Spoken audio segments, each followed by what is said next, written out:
Judicial resistance to the Second Amendment, specifically the Brewing Decision, is at an all-time high. And there are now 3 cases before the Supreme Court to address assault weapon bans. Before I jump into it, I want to thank the sponsor of the video, CMMG. That's the Dissent. It is awesome. It's the Mark 47. Used to be called the Mutant. I love it. It's amazing. They got some new stuff coming down the line. They got the 45 caliber Dissent coming out. They got the new DefCan suppressor line being redesigned and revamped.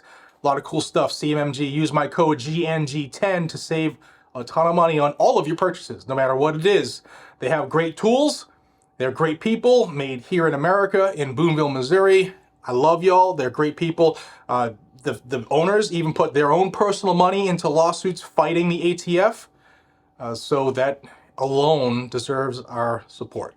CMMG. Use code GNG10. Judicial resistance is at an all-time high on the Brewing Decision. What is the Brewing Decision? Just in case you aren't aware, if you're one of the new gun owners that watch the channel.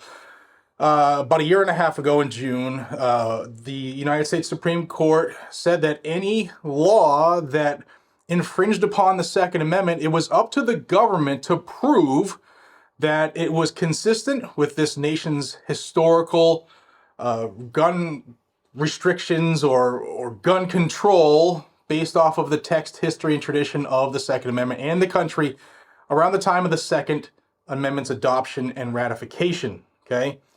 So none of the new laws that have been put out in the last 20 or 40 years can meet that standard, none of them. Which means that's not what the forefathers wanted. So assault weapon bans is the new thing that is being challenged before the Supreme Court. I told you a couple days ago about the Second Amendment Foundation and Firearms Policy Coalition's case in Bianchi v. Frosch. It's now Bianchi v. Brown because Frosch no longer is the top dog there. And I told you that it was atypical for the Supreme Court to grant certiorari to a case before its final judgment. But in that case, the Fourth Circuit did something that's never been done.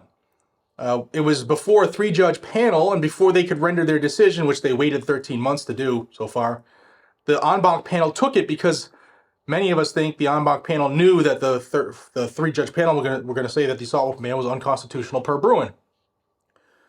So Second Amendment Foundation and FPC brought it to the Supreme Court, said, listen, they're violating Brewing. Nobody's listening to Brewing. Why don't you fix this now? And since then, in the last couple days, 2 more assault weapon bans have been appealed to the Supreme Court for a writ of certiorari, and I'm here to tell you about them. The first one is NAGR's case, National Association for Gun Rights. Their case is Beavis v. Naperville, challenging the Illinois assault weapon ban in the 7th. Unconstitutional, not only to Brewing, but according to Heller, guns they're in common use. McDonald's, which applied the Second Amendment to the states. Caetano v. Massachusetts, which said even tasers and all that stuff were covered and didn't matter if they were not a thing at the founding. And then, of course, Brewing, text, history, and tradition.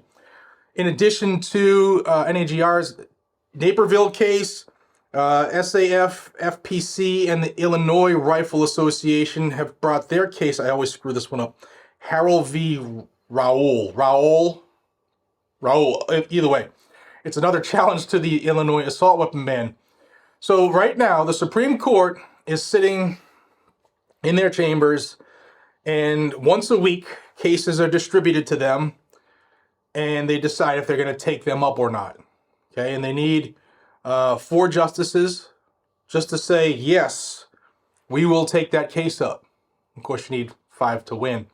But there are 3 cases now that will be distributed once a week until they either decide to grant the certiorari or say, no, we're not going to do that. And I will remind you again, it is atypical, which means it's not normal for the Supreme Court to take a case before its final judgment. None of these 3 cases have had their final judgment. However, all 3 of these cases are a blatant infringement to the Second Amendment, a blatant violation to the Brewing Decision, the Caetano decision, McDonald, Heller, the Constitution, the Bill of Rights. So we'll see what's going on. And in these cases, I believe it was NAGR's Naperville case. I've read 3 cases in the last 3 days. It's all jumbled together, but I believe it's that case. They even mentioned what Hawaii did when Hawaii said, you know what? The spirit of aloha trumps the Second Amendment, and you don't have Second Amendment rights because aloha.